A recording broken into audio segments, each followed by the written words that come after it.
नमस्कार दोस्तों, मैं हूं यूपी राजधानी न्यूज़ से केशव गौतम।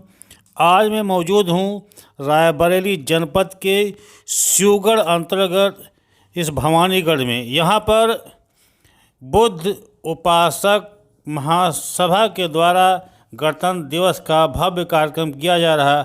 आइए सुनते हैं मानवतावादी क्रांति दल के राष्ट्रीय अध्यक्ष माननीय रमाशंकर भीम जी के विचार। आज 74वां गणतंत्र दिवस मना रहे हैं और मुझे अपार खुशी हो रही है।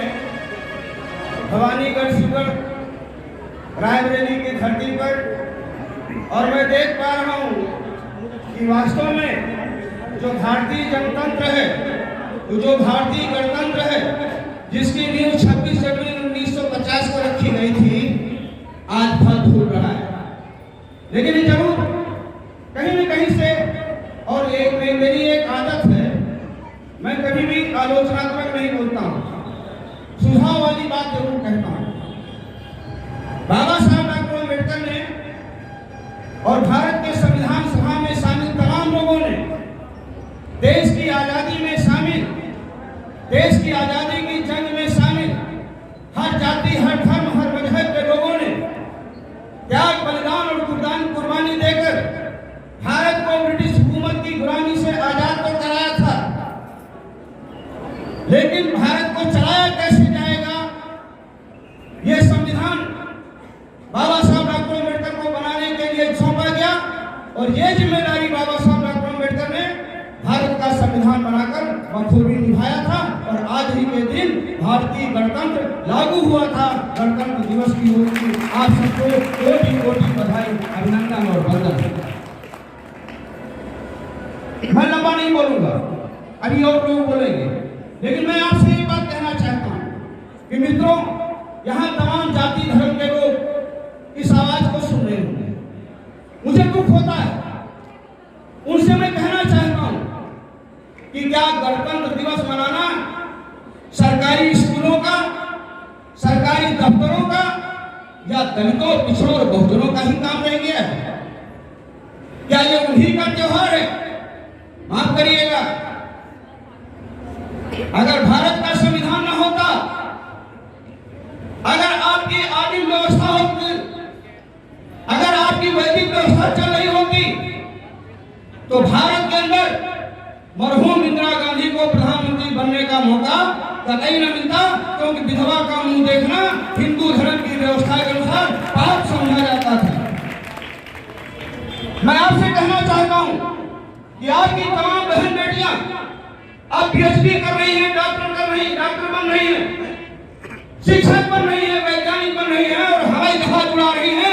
ये देन भारतीय गणतंत्र की है और ये देन भारतीय संविधान और भारतीय संविधान निर्माता बाबा साहब डॉक्टर अम्बेडकर की है। उसका लाभ तो आप देना चाहते हो, लेकिन खुशी नहीं मनाना चाहते। हम आपसे कहना चाहते हैं कि अगर भारतीय गणतंत्र न होता,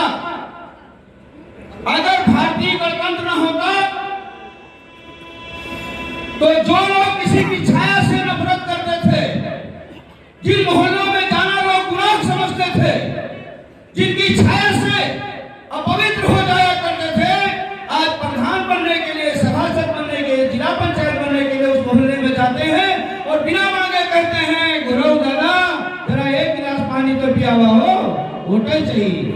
ये बात है, ये ताकत है गणतंत्र की और ये ताकत है भारतीय संविधान की। और ये भी समझ लीजिएगा कि बात दलितों और पिछड़ों की ही नहीं है, बात सवर्णों की भी है, भारत के आम नागरिक की है।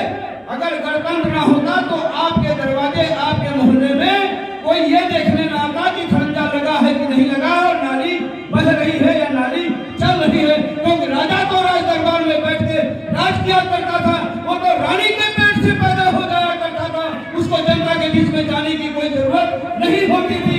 ये ताकत है भारतीय संविधान की, भारतीय गणतंत्र की, और इसका श्रेय जाता है बाबा साहब डॉक्टर अम्बेडकर को, जिनकी वजह से 26 जनवरी 1950 को भारत में गणतंत्र लागू हुआ और भारत का संविधान लागू हुआ। इसलिए आपको बार बार बधाई देता हूँ, कोटि कोटि अभिनंदन करता हूँ, वंदन करता हूँ।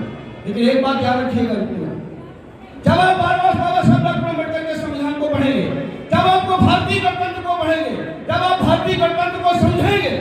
उसकी मूल आत्मा है इक्वलिटी, समानता। और ये समानता कहाँ से शुरू होगी?